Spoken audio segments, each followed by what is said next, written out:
Hi friends, welcome to my channel. So రేపు మనకు Wednesday bank Nifty expiry ఉంది కదండి. సో దాని గురించి ఒకసారి మాట్లాడుకుందాము. అండ్ ఇంకోటి ఏంటంటే మన ఛానల్ యొక్క స్పెషాలిటీ మీకు తెలుసు కదా, మన దాంట్లో ప్రాఫిట్ అనేది గెయిన్ చేస్తాము, లేదంటే క్యాపిటల్ అనేది సేఫ్గా బయటకు తీసేసుకుంటాము. అంతే తప్పించి మనం స్టాప్ లాస్ అనేది ₹1 కూడా ఇవ్వమండి. సో మనం ఈ వీక్ ఎక్స్పైరీకి 21 ఆగస్ట్ ఎక్స్పైరీకి మనకు ఆపర్చునిటీ ఉందా లేదా అనేది ఒకసారి చూద్దాము మనం లైవ్లో. ఓకేనా?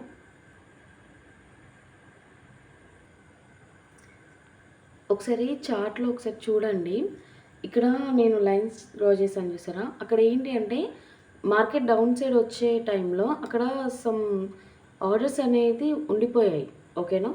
సో మార్కెట్ ఈ టైంలో ఈ వీక్ ఎక్స్పైరీలో మనకు ఆ ఆర్డర్స్ అన్నీ క్లియర్ చేసేసింది.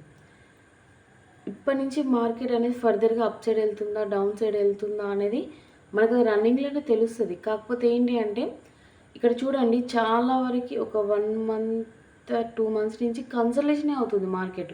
ఓకేనా?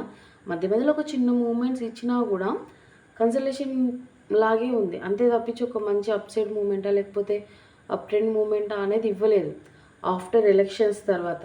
ఓకేనా?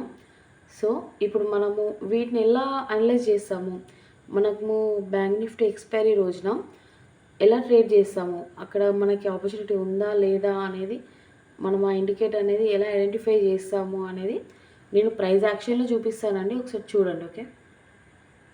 సో ఇక్కడ ఇదేంటి, మనకు 21 ఆగస్ట్ ఎక్స్పైరీకి ప్రైస్ యాక్షన్స్లో చూపిస్తాను. ఒకసారి చూడండి కరెక్ట్గా. మనకి ఇవాళ బ్యాంక్ నిఫ్టీ క్లోజింగ్ అనేది 50,803లో అయింది. కాకపోతే మన ఛానల్లో ఏంటి, మనము స్టార్టింగ్ రోజు అంటే ఈ ఎక్స్పైరీ స్టార్ట్ అవుతున్న వెనస్డే థర్స్డే రోజు మనం తీసుకునే కాల్స్ అనేది ఇవాళ క్లోజ్ చేసాము ట్యూస్డే రోజు. అండ్ ఇవాళ 100 to 150 రేంజ్లో ఎక్స్పైరీ కాల్ అనేది అటెంప్ట్ చేస్తాం కదా. ఇక్కడ 100 to 150 రేంజ్లో మనం తీసుకునే 350 to 400 పాయింట్స్ జోన్ అనేది లేదండి. ఓకేనా? సో అలా లేని టైంలో ఏంటి అంటే మార్కెట్ ఎలా ఇండికేట్ చేస్తుందంటే ఇక్కడ కన్సల్టేషన్ కాదు, ఒక మూమెంట్ ఇవ్వచ్చు అనేది ఇండికేట్ చేస్తుంది. ఓకేనా? అది అప్ సైడా డౌన్ సైడా అనేది పక్క పెట్టేస్తే ఎటైనా కూడా మనకు సమ్ ప్రాఫిట్ అనేది వచ్చేలాగే మనం కాలర్ పుట్ అనేది తీసుకుంటున్నాం కదా. అంటే మన ఛానల్లో మనం వ్యూగా పోస్ట్ చేసేది కూడా అదే. మనకు మార్కెట్ అప్ సైడే వెళ్తుంది డౌన్ సైడే వెళ్తుంది అనేసి మనము ఒక కాల్ అనేది ఇచ్చేసి దానికి టార్గెట్ స్టాప్ లాస్ ఎంట్రీ అనేది ఇవ్వము. ఇక్కడ ఏంటి అంటే ఒక స్ట్రక్చర్లో ఎంటర్ అవుతాము. ఆ స్ట్రక్చర్ అనేది ఎలా ఉంటుంది అనేది, దాంట్లో మనం ఎలా ఎంటర్ అవ్వాలి, ఎన్ని పాయింట్స్ రేంజ్లో ఎంటర్ అవ్వాలి అనేది నేను స్ట్రైక్ ప్రైస్తో పాటు ఆ ప్రైస్ కూడా చెప్తాను మీకు. కాలర్ పుట్ యొక్క ప్రైస్ కూడా చెప్తున్నాను. అంటే మీకు అర్థమవుతుంది అనుకుంటే ఎంత జెన్యున్గా ఉంటుంది అనేది.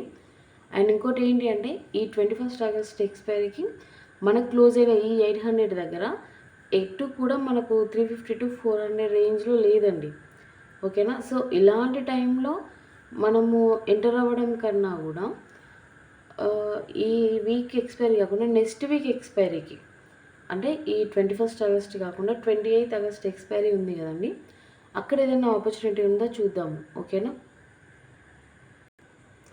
ఇది 28 ఆగస్ట్ ఎక్స్పైరీకి అండి, అంటే నెక్స్ట్ వీక్ ఎక్స్పైరీకి. సో ఎవరికైనా మార్కెట్ రేపు ఓపెనింగ్లోనే ఆల్మోస్ట్ ఇక్కడ 51,400 కాల్ ఉంది సార్, అది 200లో ఉందండి. 50,100 అనేది పుట్ 170లో ఉంది. అంటే కాలర్ పుట్ అనేది మనకి ఇటు 500 పాయింట్స్ అటు 1,000 పాయింట్స్ రేంజ్లో ఉంది కదా, 1,500 రేంజ్లో. ఇక్కడ ఏంటి అంటే మార్కెట్ ఇన్ కేస్ రేపు కన్సల్టేషన్ అయింది అనుకోండి, మనకు 50,500 పుట్ అయినా లేకపోతే 50,600 పుట్ అయినా కూడా అవైలబుల్గా ఉంటుంది మనం తీసుకునే జోన్లో 350 to 400 రేంజ్లో. లేదు మరి వరస్ట్ కేస్ అయితే మాత్రం అక్కడ ఎంట్రీ అనేది ఉండదు. కాకపోతే చూడండి, ఇక్కడ ఒకటే అర్థం చేసుకోండి, మీరు చార్ట్ని చూసేసి ఈ ఒక 100 పాయింట్స్ పెరుగుతుంది 500 పాయింట్స్ పెరుగుతుంది అనేసి ఎక్కడ ఉన్న కాల్ని లేకపోతే ఎక్కడ ఉన్న పుట్ని బై చేయడం కన్నా కూడా ఒక స్ట్రక్చర్లో ఎంటర్ అయితే మనకు అక్కడ ఇండికేట్ అనేది వీక్ మొత్తం ఎలా ఉంటుంది అనేది మనకు అర్థమైపోతుందండి. ఎంటర్ అవ్వాలా లేదా కూడా క్లారిటీ ఇస్తుంది మార్కెట్. ఐ హోప్ మీకు నా కంటెంట్ నచ్చుతుందని నేను అనుకుంటున్నానండి. అండ్ మీరు సపోర్ట్ చేయండి, లైక్ అండ్ సబ్స్క్రైబ్ చేసుకోండి. ఇంకొంతమందికి మన కంటెంట్ అనేది వెళ్తే ఏంటి అంటే వాళ్ళ స్టాప్ లాసెస్ కాకుండా ఒక వితౌట్ స్టాప్ లాస్తో కూడా మనం ట్రేడ్ చేయొచ్చు ఆప్షన్స్లో. ఒక మంచి ప్లానింగ్ అనేది చేయొచ్చు, పేషెన్సీగా చేసుకోవచ్చు, ప్రాఫిట్ అనేది గెయిన్ చేయొచ్చు అనేసి కాన్ఫిడెన్స్ ఇవ్వచ్చు అండి మనము. I hope. Thank you.